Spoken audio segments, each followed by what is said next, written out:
আর এই যে আসসালামু আলাইকুম, ওয়ালাইকুম আসসালাম বলার আগেই হাউ আর ইউ বলা, আসলে তুমি দুইটাই বলছো। মানে প্রশ্ন কয়টা দিচ্ছ ধরে? দুটো। তো একই সময় দুটো প্রশ্ন কি বলা যাবে?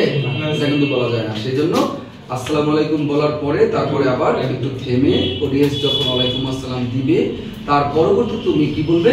হাউ আর ইউ বলবে।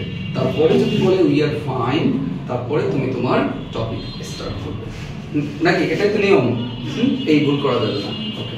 প্রেজেন্টেশনের সবচেয়ে গুরুত্বপূর্ণ বিষয় হচ্ছে যে আই কন্টাক্ট। সেটা তুমি দেখে দেখে বলতে পারো, দেখে দেখে বলে কিন্তু আই কন্টাক্ট ঠিক করা যায়। যেমন আমি একটি সেন্টেন্সের কিছু অংশ দেখব, পরবর্তী সেন্টেন্সটা ফুল বলবো, এটা হচ্ছে আই কন্টাক্ট। আর তুমি যে কিছু পয়েন্ট আউট বলেছো, পাঁচটি ওয়ার্ড মানে স্থানের নাম বলেছো, এগুলো যদি একটু ধরে ধরে ধরে ধরে করে যদি একটু তুমি বলতে, তখন দেখতে তোমার প্রেজেন্টেশনটা সুন্দর হচ্ছে। হ্যাঁ, এখন কাজ কি? এটাই আজকে আবার বাসায় আয়নার সামনে প্র্যাকটিস করবে।